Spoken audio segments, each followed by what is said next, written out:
पूछा गया उससे ज्यादा मैंने आपको जो है सब कुछ बता दिया गया है। अगला प्रश्न शंकर सिंह रावत। प्रश्न संख्या 484। एक, विधानसभा क्षेत्र ब्यावर की पंचायत समिति जवाजा के वर्ष 2001 की जनगणना अनुसार 199 ग्राम एवं इनकी 390 ढाणियों को सतही जल स्रोत बीसलपुर बांध से स्वच्छ पेयजल उपलब्ध कराने के हेतु फ्लोराइड नियंत्रण परियोजना की प्रशासनिक एवं वित्तीय स्वीकृति विभागीय नीति निर्धारण समिति की 190वीं बैठक दिनांक 30/5/2013 द्वारा राशि रुपये 231.46 करोड़ की जारी की गई थी। उक्त परियोजना के कार्यों के निष्पादन हेतु messrs SPML infra limited Gurgaon को राशि रुपये 249.82 करोड़ का कार्यादेश दिनांक 21 अगस्त 2013 को जारी किया जाकर इसका कार्य दिनांक 30/8/2013 को प्रारंभ हुआ। कार्यादेश अनुसार उक्त परियोजना दिनांक 30/8/2016 तक पूर्ण करनी निर्धारित थी।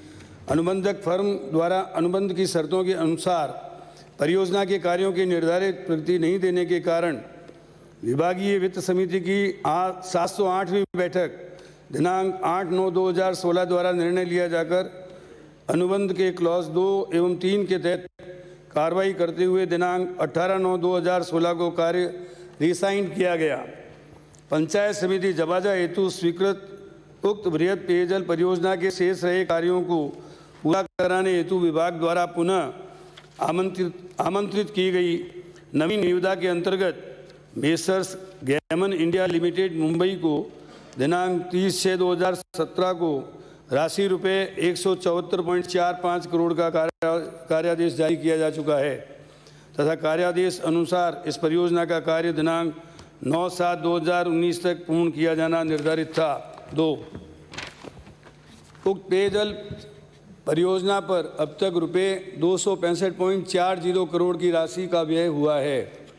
उक्त परियोजना हेतु राशि रुपये 332.77 करोड़ की संशोधित प्रशासनिक एवं वित्तीय स्वीकृति SLSSC की 19वीं बैठक दिनांक 26/12/2019 द्वारा जारी की गई है। परियोजना की स्वीकृत लागत रुपये 332.77 करोड़ के विरुद्ध रुपये 265.40 करोड़ की राशि अब तक व्यय हुई है तथा रुपये 67.37 करोड़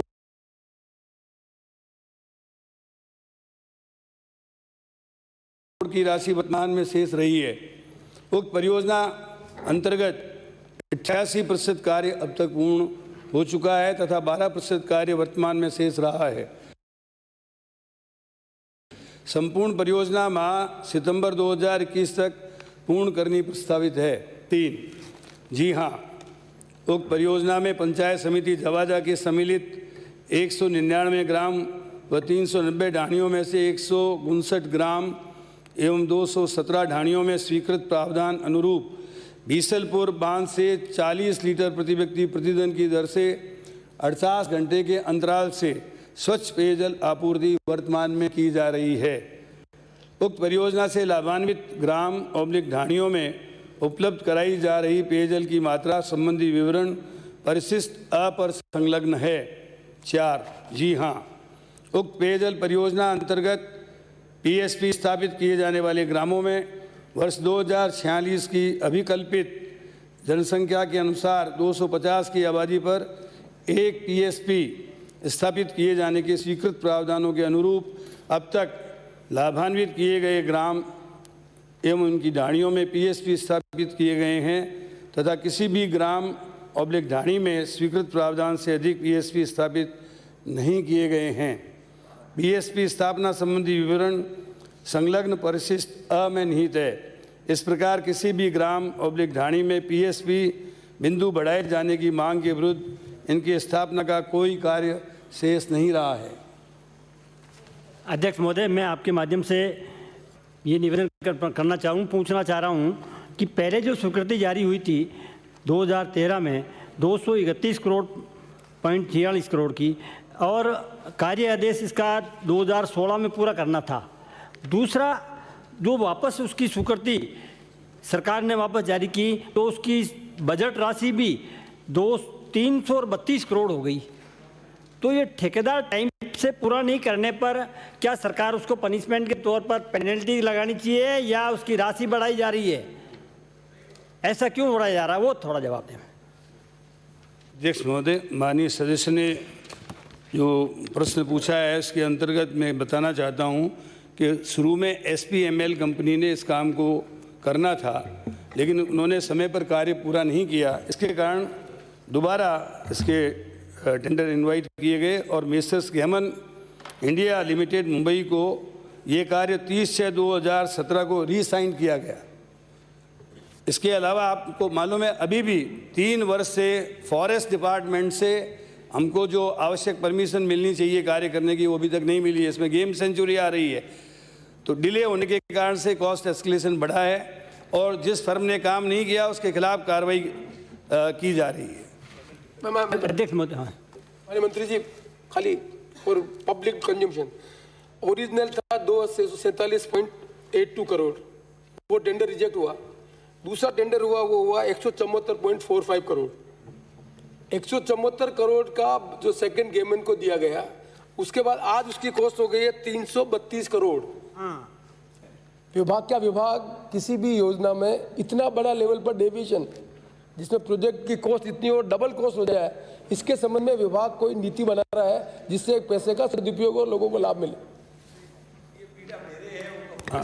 सबके अध्यक्ष महोदय, जो समय पर कंपनी और ठेकेदार काम नहीं करता है उसके खिलाफ कार्रवाई की जाती है, उसके पैसे रोके जाते हैं, उनको ब्लैक लिस्टेड किया जाता है। माननीय मंत्री मैं प्लीज मैं उसके बारे में नहीं कह रहा हूँ, वो तो बात की बात है। ओरिजिनल कॉस्ट 247 करोड़ थी, नहीं किया काम। दूसरा टेंडर किया वो 174 करोड़ में हुआ, 174 करोड़ में उसको काम करना था। अभी 88% काम जो हुआ उसके पहले विभाग ने इस स्कीम को रिवाइज करके 332 करोड़ की कर दी, मतलब 174 का टेंडर हुआ। टेंडर होने के बाद उसकी कॉस्ट को 265 करोड़ रुपए में को माना और उसको बढ़ाकर 332 करोड़ रुपए कर दिया। उसके बाद भी आज 88% है। जब ये स्कीम कंप्लीट होगी तो ये 450 करोड़ 500 करोड़ से नीचे नहीं होगी।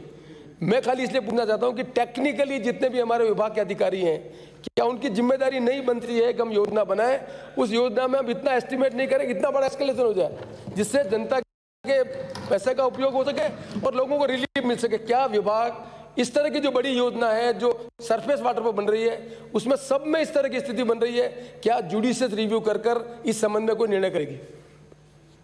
निश्चित रूप से आपने जो डायरेक्शंस दी है उसके आधार पर हम कोई भी टेक्निकली किसी इंजीनियर्स की इसमें कमी खामी रहेगी तो उसके खिलाफ कार्रवाई करेंगे और विभाग ऐसी नीति बनाएगा जिसके अंतर्गत कॉस्ट एस्केलेशन यदि बिना किसी कारण के, जैसे अभी 3 साल तक फॉरेस्ट की अनुमति नहीं मिली है और 2013 में जो कार्य शुरू हुआ, अब 2021 आ गया, तो ऐसी स्थिति में बिना किसी कारण से कॉस्ट एस्केलेशन यदि बढ़ेगा तो उसमें जिम्मेदारी तय की 2017 की कॉस्ट 247 करोड़ है, वो टेंडर रिजेक्ट हो गया।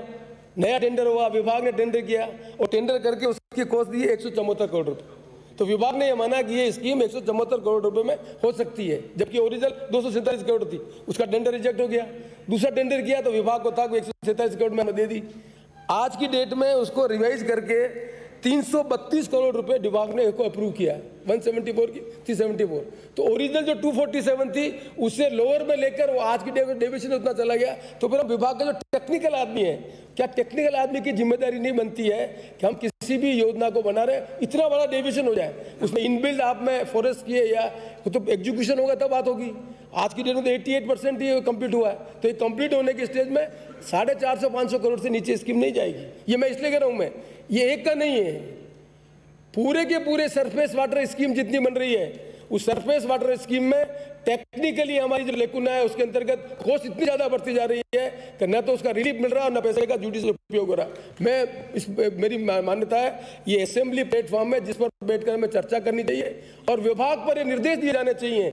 इस तरह का डेविएशन बन रहा है तो कहीं न कहीं हमारी टेक्निकल जो एक्सपर्टाइज है उसमें कहीं न कहीं हमें रिव्यू करने की जरूरत है। इस संबंध में हमें विभाग करना चाहिए। पॉइंट बेटा प्लीज, बेटा प्लीज, आप बैठे प्लीज, आप बैठे। आप ग्रेविटी नहीं बेटा प्लीज, आप ग्रेविटी नहीं समझना चाहते हैं, आपको किसी की महत्ता नहीं समझ जाते।